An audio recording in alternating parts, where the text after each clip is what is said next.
Hello everyone, welcome to my class. So कैसे हैं आप लोग? आई होप आप सभी बहुत अच्छे होंगे। सो आज की क्लास में हम क्लास 11 के इकोनॉमिक्स स्टार्ट करेंगे, जहां पर हम देखेंगे कि इकोनॉमिक्स क्या होता है, इकोनॉमिक्स क्यों पढ़ते हैं, एंड जो इकोनॉमिक्स के बारे में हमने और कई बहुत सारी बातें सुनी हैं, आज के बाद अब वो बातें हमें समझ में आने लग जाएंगी और हम उसको इजी तरीके से समझ पाएंगे। So let's start. सो सबसे पहला ही क्वेश्चन हमारे पास आता है कि इकोनॉमिक्स होती क्या है।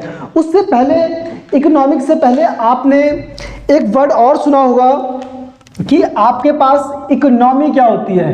इकोनॉमी, क्योंकि हम इकोनॉमिक्स तो हमारे पास है ही सब्जेक्ट, इकोनॉमिक्स तो हमारे सब्जेक्ट का नाम है ये इकोनॉमिक्स, ठीक है। हमारे सब्जेक्ट का नाम ही क्या है?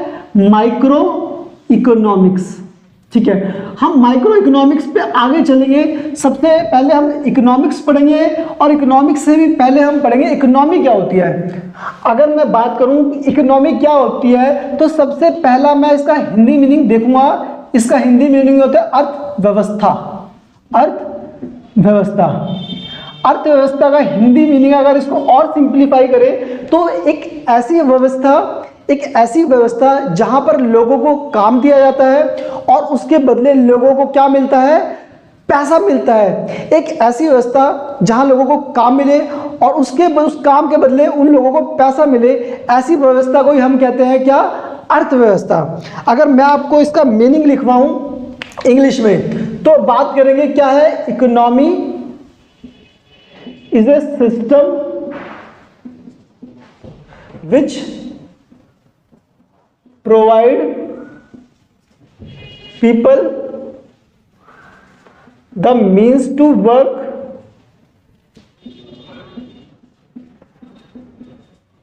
earn a living। उसी चीज को मैंने इंग्लिश में बोला, मैंने अभी बात करी इकोनॉमी, और इकोनॉमी को मैंने क्या बोला? हिंदी में बोला जाता है अर्थव्यवस्था। अर्थव्यवस्था को मैंने समझा एक ऐसा व्यवस्था, एक ऐसा सिस्टम जहां पे लोगों को काम दिया जाता है और उसके बदले उसको पैसा पेमेंट करी जाती है। तो जो एक ऐसी व्यवस्था है, काम के बदले पैसा मिले, इसी व्यवस्था को हम क्या करते हैं? अर्थव्यवस्था, और इंग्लिश में कहते हैं इकोनॉमी।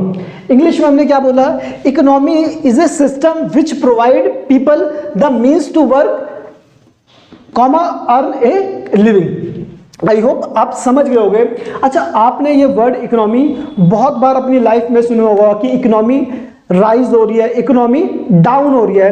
तो हम इकोनॉमी को एक चीज से और मतलब एक और चीज से हम इसको मेजर कर सकते हैं। वो वर्ड है हमारा प्रोडक्शन। वो वर्ड है हमारा प्रोडक्शन।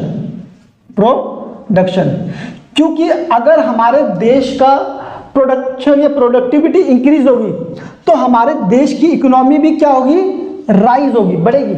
और अगर इसके उल्टा, अगर हमारे देश में प्रोडक्शन कम हो रहा है तो इकोनॉमी क्या होगी? डाउन होगी। हमारी इकोनॉमी क्या होगी?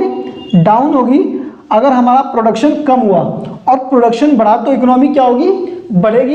इसलिए हम इकोनॉमी को प्रोडक्शन या प्रोडक्टिविटी से भी मेजर करते हैं। हम बोलते ऐसे हैं कि प्रोडक्शन ज़्यादा हुआ किसी देश में, अगर या कोई देश अगर ज़्यादा प्रोडक्शन कर रहा है, इट मीन्स वहाँ की इकोनॉमी तेज़ी से बढ़ रही है। और कोई देश अगर कम डेवलप कर रहा है, जैसे पाकिस्तान के अंदर बहुत कम प्रोडक्शन या प्रोडक्टिविटी होती है, तो उसकी इकोनॉमी क्या है? कम है। हम उसकी इकोनॉमी कम है या ज़्यादा है किस बेस पर बोलते हैं? हम इसी बेस पर बोलते हैं क्योंकि उस देश में, पाकिस्तान में प्रोडक्टिविटी कम है, इसलिए उसकी इकोनॉमी कम है। चाइना जैसा देश, अमेरिका जैसा देश जहां पर प्रोडक्शन बहुत ज़्यादा है, तो हम बोलते हैं उनकी इकोनॉमी बहुत ज़्यादा ऊपर है। आई होप ये इकोनॉमी वर्ड आप बहुत अच्छे तरीके से समझ गए होंगे, एग्जाम्पल के साथ समझ गए होंगे। सो अब मैं कुछ और एग्जाम्पल्स देता हूं। जैसे मैंने इसके अंदर बताया था कि लोगों को काम मिले और उसके बदले पैसा मिले। डॉक्टर के पास पेशेंट आया, डॉक्टर ने उसको सर्विस दी, उसके बदले डॉक्टर को पेमेंट मिली। तो ये क्या है? इकोनॉमी एक्टिविटी के अंदर एक व्यवस्था है ना कि काम के बदले पैसा मिल रहा है। टीचर बच्चों को सर्विसेज देता है, उसके बदले टीचर को पेमेंट मिलती है। तो ये क्या है? ये भी इकोनॉमी का पार्ट है। तो ऐसा कुछ भी जो काम करे और उसके बदले उसको पेमेंट मिले तो उसको कहते हैं हम इकोनॉमी, ठीक है। सो अब हमारा पास ये वर्ड हम कंप्लीटली हटा दे रहे हैं क्योंकि इसका ज़्यादा रेफरेंस नहीं है आपके पास। अब जो रेफरेंस होगा वो होगा आपका इकोनॉमिक्स। अब बात करते हैं इकोनॉमिक्स होती क्या है। तो बहुत ही आसान भाषा में इकोनॉमिक्स क्या है, इकोनॉमिक्स का मतलब होता है हम स्टडी करना, किस चीज़ का, इकोनॉमिक प्रॉब्लम को स्टडी करना, छोटे लेवल पे और बड़े लेवल पे। मैं आपको लिखकर बताता हूं। जैसे हमने बात करी इकोनॉमिक्स क्या है, हमने बोला है इकोनॉमिक्स क्या है, इकोनॉमिक्स है स्टडी, इकोनॉमिक्स है स्टडी। मैं आपको थोड़ा सा इस तरफ करके दिखाता हूं। इकोनॉमिक्स क्या है, इकोनॉमिक्स, इकोनॉमिक्स है स्टडी, ठीक है। अब अच्छा इकोनॉमिक्स पर हम जाएं तो सबसे पहले हमने बात करी कि इकोनॉमिक्स होता क्या है। तो हमने बात करी इकोनॉमिक्स है स्टडी है, किस चीज की स्टडी है, स्टडी है इकोनॉमिक प्रॉब्लम, इकोनॉमिक प्रॉब्लम को स्टडी करना। अगर हम उसको माइक्रो लेवल पे स्टडी करेंगे तो वो माना जाएगा माइक्रो इकोनॉमी। इसी को हम क्या बोलेंगे, माइक्रो इकोनॉमी, माइक्रो इकोनॉमिक। और अगर हम इसको बड़े लेवल पे स्टडी करेंगे तो उसको बोलेगा मैक्रो इकोनॉमिक्स, ठीक है, इकोनॉमिक्स।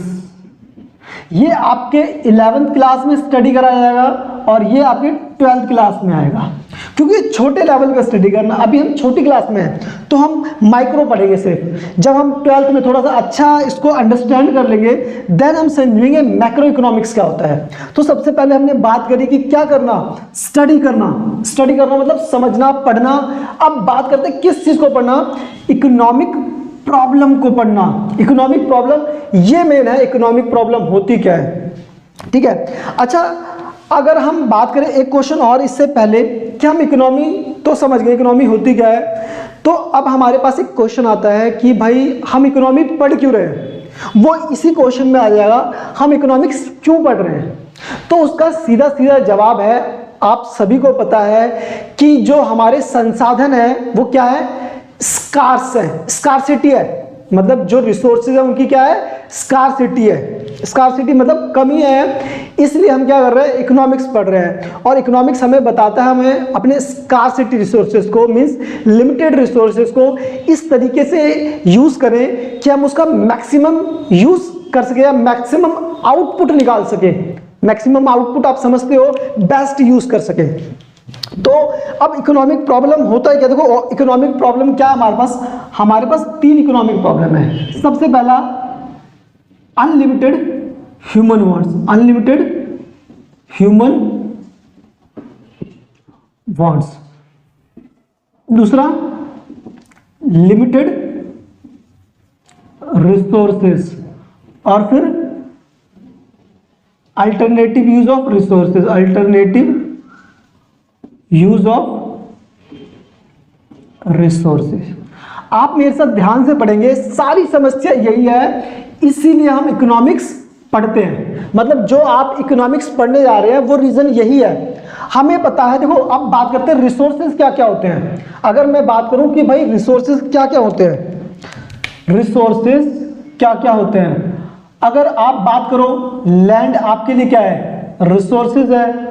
आपके लिए वाटर क्या है, रिसोर्सेज है। आपके लिए कैपिटल क्या है, पैसा भी रिसोर्सेज है, and so on.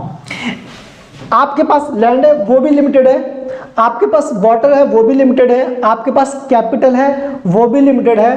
Capital means पैसा है वो भी लिमिटेड है। हर चीज की क्या है, एक लिमिटेशन है। तो उस लिमिटेड चीज को के साथ हमें अनलिमिटेड वांट्स को क्या करना है, अनलिमिटेड वांट्स को सेटिस्फाई करना है। जो ह्यूमन की अनलिमिटेड वांट है ना, हमें उनको सेटिस्फाई करना है इन लिमिटेड रिसोर्सेज के थ्रू। तो ये एक बहुत बड़ा चैलेंज है। आज फॉर एग्जांपल, आज मेरे पास या आज कोई भी पर्सन है, 10,000 रुपये उसकी मंथली इनकम है। उस 10,000 रुपये से उसको अपना क्या करना है, अपनी फैमिली को चलाना है। या 10,000 आप 50,000 भी ले लो तो वो एक तरीके से उसके लिए क्या है, लिमिटेड है। आप 50,000 रुपये ले लो, 1,00,000 रुपये ले लो, क्योंकि जैसे जैसे इनकम बढ़ेगी वैसे वैसे एक्सपेंडिचर बढ़ेंगे, वैसे वैसे वांट्स बढ़ेगी। तो आपके पास चाहे 10,000 हो चाहे 1,00,000 हो, उसको हम लिमिटेड रिसोर्सेज मानते हैं, क्योंकि आपकी जो ह्यूमन की वांट्स है ह्यूमन की वांट्स क्या है, अनलिमिटेड है, अनलिमिटेड। किसी के पास 10,000 है, वो उसमें भी प्रॉब्लम होती है उसको चलाने में, और किसी के पास 1,00,000 रुपए है तो भी वो लिमिटेड ही माना जाता है। क्यों?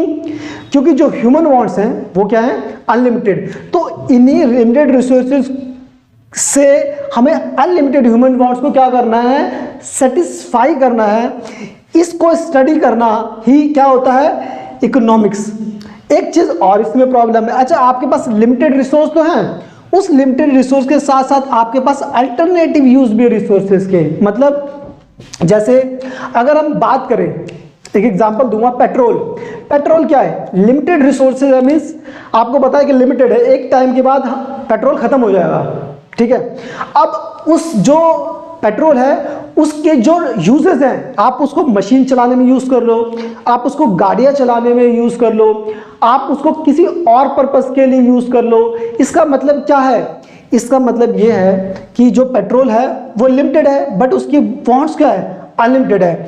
एंड उसके अल्टरनेटिव यूज है, आप या आप उससे मशीन्स भी चला सकते हो, गाड़ियां भी चला सकते हो, फैक्ट्री में भी यूज आ सकता है, ऐसे बहुत सारी जगह पे हम पेट्रोल का यूज कर सकते हैं। तो हमने कहा उसके अल्टरनेटिव यूज, अल्टरनेटिव यूज का मतलब उसके बहुत सारे इस्तेमाल हैं, बहुत सारे यूजेस हैं, ठीक है, किसके, पेट्रोल के।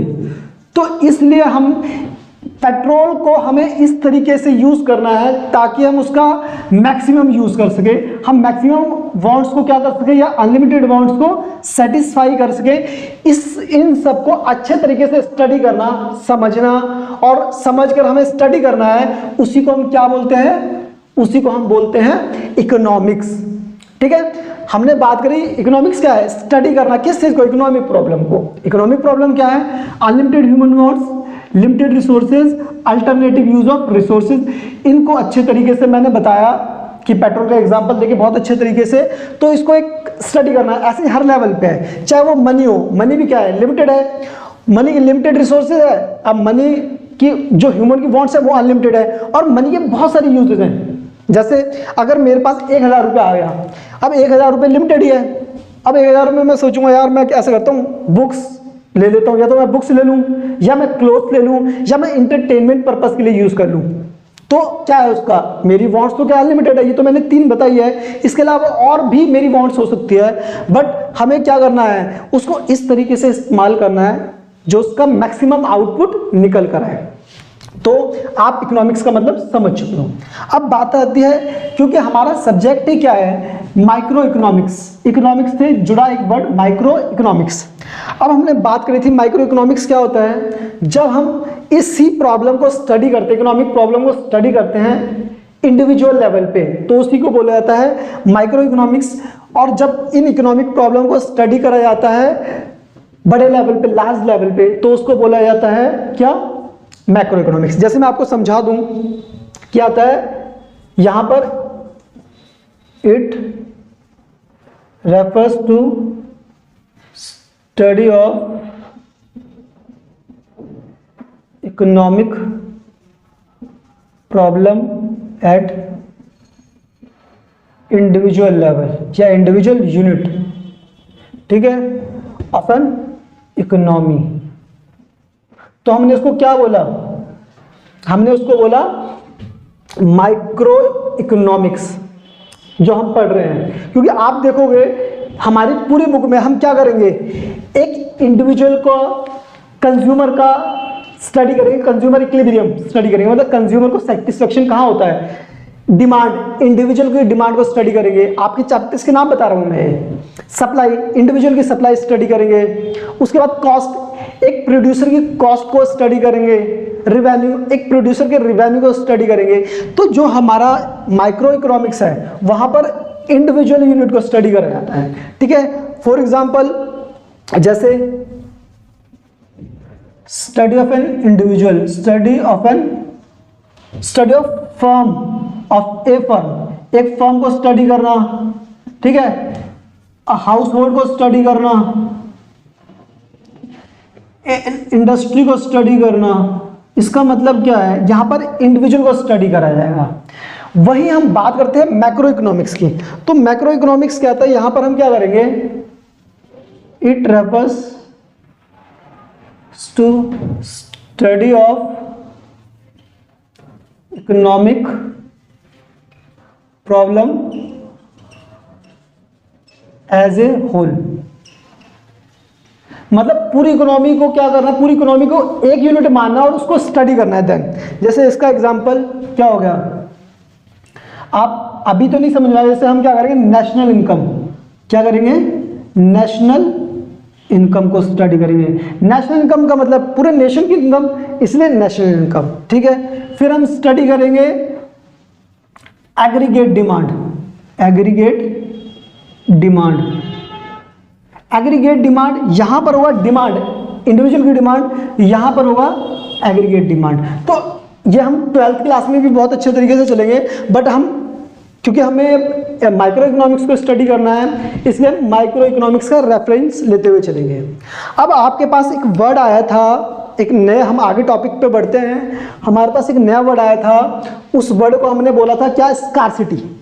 हमारे पास एक क्वेश्चन आया था, मेरे पास एक क्वेश्चन आया था, हमारे पास क्वेश्चन था why we study economics, why we study economics. तो उसका आंसर सीधा सीधा था ड्यू टू स्कार्सिटी। क्या था, ड्यू टू स्कार्सिटी। हम इकोनॉमिक्स क्यों पढ़ रहे हैं, क्योंकि हमारे जो इकोनॉमी है उसके अंदर स्कार्सिटी है रिसोर्सेज की, तो उस स्कार्सिटी रिसोर्सेज को इस तरीके से यूज करना है ताकि हमें मैक्सिमम आउटपुट मिल सके, इसलिए हमें इकोनॉमिक्स को स्टडी करना है। तो वर्ड स्कार्सिटी का मतलब क्या होता है, स्कार्सिटी अब हम समझते हैं। देखो स्कार्सिटी क्या होता है, स्कार्सिटी मीन्स होता है लिमिटेशन ऑफ सप्लाई, मतलब सप्लाई कम है in relation to demand for a commodity या गुड्स बोलते हैं इसको। मतलब जब भी किसी सप्लाई के कंपैरिजन में डिमांड ज्यादा हो, जैसे पेट्रोल की सप्लाई कम है, इसकी डिमांड ज्यादा है, तो अब कौन सी सिचुएशन क्रिएट होगी, स्कार्सिटी की। जब कोई चीज की सप्लाई कम हो और उसकी डिमांड ज्यादा हो, तो उस सिचुएशन को हम कहते हैं स्कार्सिटी। और उसी सिचुएशन को अच्छे तरीके से स्टडी करके मैक्सिमम आउटपुट निकालना ही क्या होता है, इकोनॉमिक्स। अब आप कभी नहीं भूलोगे, ठीक है। अब हम आपको एक नेक्स्ट टॉपिक, इसके बाद हमारे पास एक क्वेश्चन आता है कि हमारा जो नेक्स्ट टॉपिक है उसको कहते हैं सेंट्रल प्रॉब्लम। अब सेंट्रल प्रॉब्लम क्या होती है, अभी तक तो हमने पढ़ा कि हमारे पास इकोनॉमिक प्रॉब्लम क्या होती है। अब हम अपने नेक्स्ट क्वेश्चन पे आएंगे। नेक्स्ट क्वेश्चन है हमारा सेंट्रल प्रॉब्लम। क्या है हमारा, सेंट्रल प्रॉब्लम। ये आप नोट्स इसी तरीके से समझोगे, उसके बाद बुक से रीड करोगे तो आपको बहुत इजी लगने वाला है। तो अब अगला हमारा क्वेश्चन आने वाला है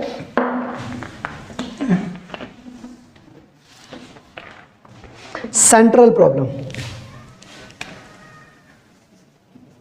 सेंट्रल प्रॉब्लम तो ये भी किसी भी देश की बहुत बड़ी समस्या होती है। 3 समस्याएं ऐसी हैं जो बहुत बहुत बड़ी होती है और हर इकोनॉमी को फेस करनी पड़ती है, हर कंट्री को फेस करना होता है। सो वो पहली समस्या होने वाली है what to produce, what to produce, ठीक है। पहली सेंट्रल प्रॉब्लम क्या होने वाली है, सेंट्रल प्रॉब्लम। हर देश को ये प्रॉब्लम फेस करना पड़ता है और वो पहली प्रॉब्लम है व्हाट टू प्रोड्यूस, ठीक है। दूसरी प्रॉब्लम है हाउ टू प्रोड्यूस और तीसरी प्रॉब्लम है for whom to produce, for whom to produce. Simple से किसी भी इकोनॉमी के पास 3 क्वेश्चन अराइज होते हैं। सेंट्रल प्रॉब्लम है कि 3 क्वेश्चन अराइज होते हैं किसी भी कंट्री के सामने। आपको क्या प्रोड्यूस करना है, सबसे पहले भाई क्या प्रोड्यूस करें, जो हमारी कंट्री के लोगों को नीड है, सबसे प्रेफरेंस प्रायोरिटीज है वही तो हम प्रोड्यूस करेंगे। और कितनी मात्रा में या क्वांटिटी में प्रोड्यूस करें, ये हमारा चैलेंज है। क्या प्रोड्यूस करें, क्या प्रोड्यूस करें के अंदर होता है कि हम क्या प्रोड्यूस करें और कितनी क्वांटिटी में प्रोड्यूस करें। जैसे इसके अंदर भी अगर हम देखना चाहें तो हमारे 2 पॉइंट बन सकते हैं, जो कि हमारा पहला पॉइंट है कि पहला पॉइंट हो जाएगा हमारा first, what possible commodity produce या कमोडिटी ऑफ गुड्स प्रोड्यूस, मतलब कौन सी कमोडिटी प्रोड्यूस करी जाए जो जिसकी सबसे ज़्यादा हमारी इकोनॉमी में नीड होगी। जैसे हमारी जो इकोनॉमी, अब जो हमारी अर्थव्यवस्था है उसमें सबसे ज़्यादा लोग व्हीट और राइस का कंजम्पशन करते हैं, तो पहला क्वेश्चन तो आपको यही राइज होगा, जो सबसे ज़्यादा है व्हीट और राइस का प्रोडक्शन करेंगे, और उसके बाद जैसे जैसे नीड है उसमें प्रोडक्शन करेंगे। क्यों? क्योंकि हमारे पास वही पहला क्वेश्चन आ गया, रिसोर्सेज क्या है, लिमिटेड है, लैंड क्या है, लिमिटेड है, इसलिए प्रॉब्लम अराइज होती है। क्या प्रोड्यूस करें, किस गुड्स को प्रोड्यूस करें या किस कमोडिटी को प्रोड्यूस करें। एक ही गुड्स के लिए वर्ड यूज होता है इकोनॉमिक्स में, कमोडिटी। दूसरा हमारे पास क्वेश्चन अराइज होता है हाउ मच टू प्रोड्यूस। पहला तो हमने आ गया कि भाई चलो पहला क्वेश्चन आ गया, हम प्रोड्यूस करेंगे व्हीट, राइस, शुगर कैन, ये हम प्रोड्यूस करेंगे। अब बात आ गई व्हीट, राइस, शुगर केन कितना प्रोड्यूस करेंगे। आप मेरे को बताओ, जितने हमारे देश में लोग रह रहे हैं, हमारा सबसे पहला टारगेट यही रहता है ना कि जितने भी लोग रह रहे हैं इनकी जो डिमांड है, वांट्स है, इनको सेटिस्फाई करा जा सके। देन हम फर्दर सोचते हैं कि चलो हम बाहर कंट्री में भी एक्सपोर्ट करेंगे। बट मेन पर्पस तो हमारा क्या है कि हम अपने देश में रहने वाले लोगों की जो डिमांड है वांट्स उसको सेटिस्फाई करें। दूसरा हाउ मच प्रोड्यूस, भाई ये भी देखना था कितना प्रोड्यूस करें। ऐसा नहीं है कि हम इतना भी प्रोड्यूस नहीं कर पा रहे कि अपने देश के लोगों को खिला सके, या इतना प्रोड्यूस कर दे रहे हैं कि बहुत ज़्यादा वेस्ट जा रहा है। तो ये बहुत ही बड़ा क्वेश्चन है, क्या प्रोड्यूस करें और कितनी मात्रा में, बहुत इंपॉर्टेंट है। दोनों ही चीज़ को बहुत ध्यान से करना पड़ता है। अब दूसरा था what to produce, how to produce. तो हाउ टू प्रोड्यूस में हमारा सिंपल सा क्वेश्चन आता है किस टेक्नोलॉजी से प्रोड्यूस करें। देखो, या तो हम लेबर के थ्रू प्रोड्यूस कर सकते हैं या हम कैपिटल मींस मशीन्स के थ्रू प्रोड्यूस कर सकते हैं। तो जहां पर ऐसी कंट्री है जो डेवलप्ड कंट्री है ऑलरेडी, वहां पर सभी लोगों को रोजगार मिल रखा है, वहां तो हम क्या करेंगे, कैपिटल से करेंगे। बट जहां पर लोग अभी अनएम्प्लॉयमेंट है, आप मशीनों को लगा दोगे तो और ज्यादा एम्प्लॉयमेंट आ जाएगा। तो डिपेंड करेगा जो देश क्या है, डेवलपिंग है या अंडर डेवलप्ड है। जैसे पाकिस्तान, श्रीलंका, तो ये ज्यादातर क्या यूज करेंगे, लेबर्स के थ्रू प्रोडक्शन करेंगे। बट जैसे अमेरिका हो गया, चाइना हो गया, ये देश कैसे, कैपिटल इंटेंसिव टेक्निक से प्रोड्यूस करेंगे। तो पहला हमारे इसके अंदर आ गया लेबर इंटेंसिव टेक्निक, और दूसरा आ गया हमारे पास बी कैपिटल इंटेंसिव टेक्निक। ठीक है। अब तीसरा क्वेश्चन अराइज होता है फॉर होम टू प्रोड्यूस। अब हमारे पास ये क्वेश्चन हमने कंप्लीट कर लिया, बट क्या क्या प्रोड्यूस करें, किस टेक्निक से प्रोड्यूस करें। तीसरा क्वेश्चन आता है for whom to produce, means हम अमीरों के लिए प्रोड्यूस करें, गरीबों के लिए प्रोड्यूस करें या दोनों के लिए प्रोड्यूस करें। तो कोई भी इकोनॉमी होगी वो कोशिश करेगी कि दोनों के लिए प्रोड्यूस करा जाए, क्योंकि जो अमीर लोग होते हैं, जो पुअर लोग होते हैं और जो रिच लोग होते हैं, रिच पीपल होते हैं, उनकी जो पॉपुलेशन होता है उनका बहुत कम पॉपुलेशन होता है। जो मिडिल फैमिली या फिर जो पुअर फैमिली होती है उनकी जो पॉपुलेशन होता है वो ज़्यादा होता है। तो हमें एक खास ध्यान रखना है कि हमें किसके लिए प्रोड्यूस करना है, फॉर रिच पीपल और फॉर पुअर पीपल, या फिर मिडिल फैमिली पीपल। जैसे रिच के लिए क्या लोग महंगी महंगी शर्ट लेते हैं, आप देखते हो एडिडास, पूमा, ये कौन खरीद पाता है, ये मोस्टली रिच पीपल्स ही खरीदते हैं, क्योंकि ये काफ़ी महंगे महंगे कॉस्टली ब्रांड्स होते हैं, तो इनको रिच पीपल। और नॉर्मल के लिए, जैसे नॉर्मल है, आप देखते हो जो नॉर्मल बहुत सस्ते प्राइस में ही गुड्स आ जाते हैं या क्लोथ्स आ जाते हैं, वो किसके लिए प्रोड्यूस होते हैं, वो प्रोड्यूस होते हैं पुअर पीपल के लिए।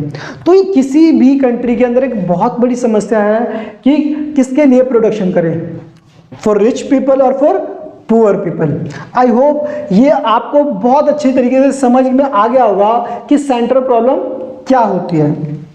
अब हमारे पास एक नेक्स्ट क्वेश्चन आता है कि पॉजिटिव इकोनॉमिक्स क्या होती है, नॉर्मेटिव इकोनॉमिक्स क्या होता है, वो हम समझेंगे। Positive economics and normative economics.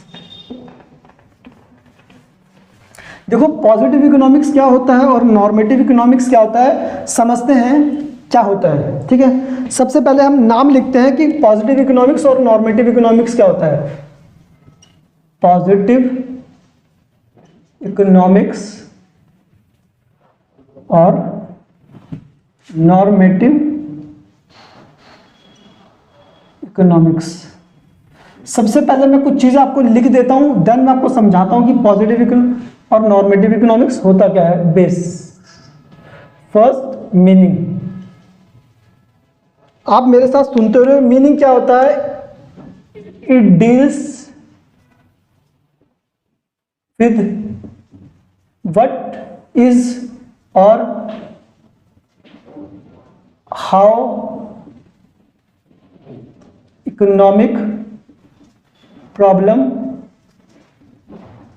actually solve. It deals with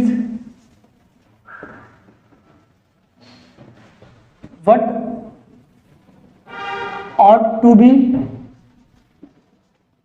and how the economic problem should be solved. अब इसके एग्जाम्पल्स मैं आपको बताता हूं। इसका एग्जाम्पल क्या होगा, इसका एग्जाम्पल हो जाएगा हमारे पास, इसका एग्जाम्पल है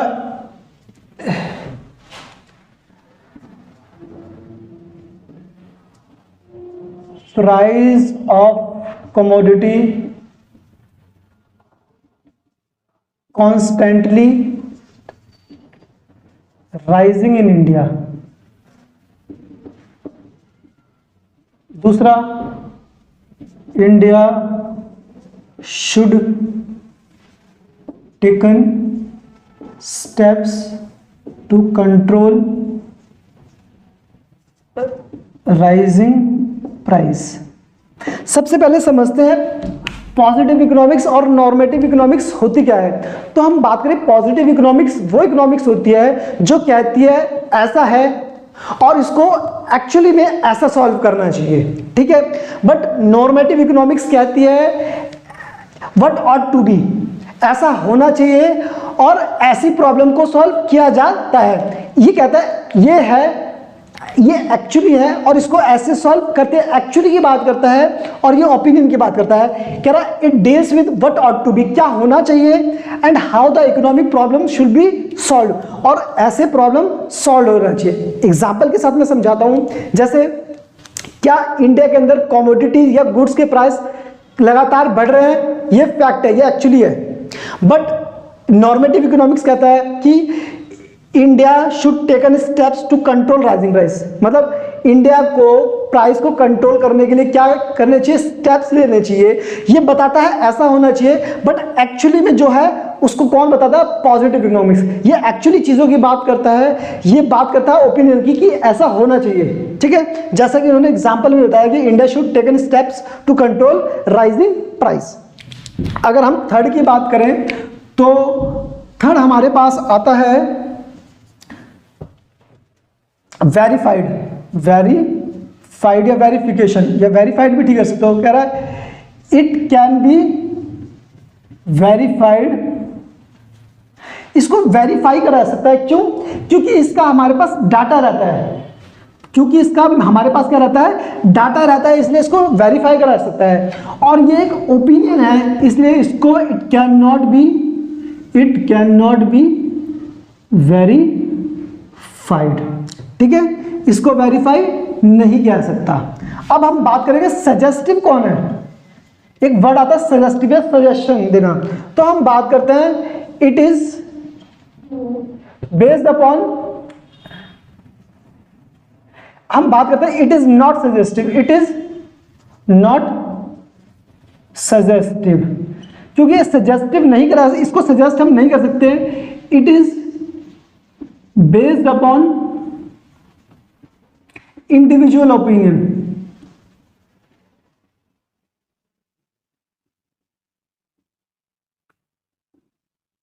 हैंस इट इज सजेस्टिव। क्योंकि ये इंडिविजुअल ओपिनियन के ऊपर बेस्ड है तो इसको आप सजेस्ट कर सकते हो, ये एक्चुअल डाटा के ऊपर बेस्ड है, ये एक्चुअली बात बता रहे हो, तो ये आप सजेशन नहीं है, ये आपको बताना पड़ेगा। अब हम फिफ्थ पढ़े अपना, फिफ्थ होता है वैल्यू जजमेंट। देखो वैल्यू जजमेंट, हम बात करें वैल्यू जजमेंट, ये वैल्यू जजमेंट देता है, इट गिव्स वैल्यू जजमेंट। क्योंकि ओपिनियन एक तरीके से क्या जजमेंट देना कि प्राइस बढ़ रहा है प्राइस घट रही है, क्या है जजमेंट देना है। It does not gives judgement, ठीक है, तो ये जजमेंट नहीं देता है। अगर हम एक बात और देखें, इसका एक और पर्पस क्या होता है, इसका पर्पस होता है it aims to determine the ideal, ऐसा होना चाहिए, इसका मतलब क्या होता है ऐसा होना चाहिए। It aims to decide, it aims to decide what actually is, ये बताता है एक्चुअली में क्या है, और ये बताता है what aims to determine the ideal, बताता है ऐसा होना चाहिए, ऐसा आइडियल होना चाहिए, और ये एक्चुअली की बात करता है ऐसा है।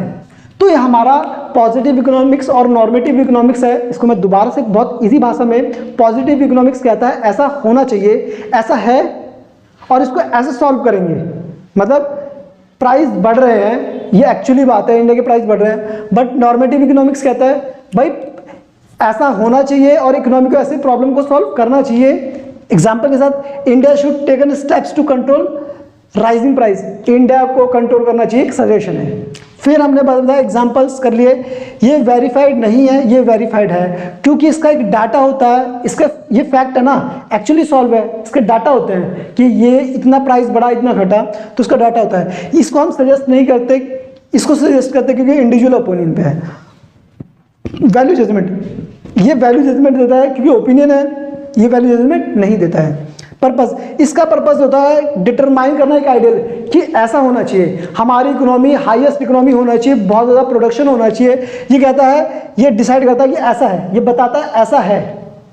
It aims to decide what actually is, ये बताता है ऐसा है और ये बताता है ऐसा होना चाहिए, ठीक है। आई होप आप ये समझ गए होंगे।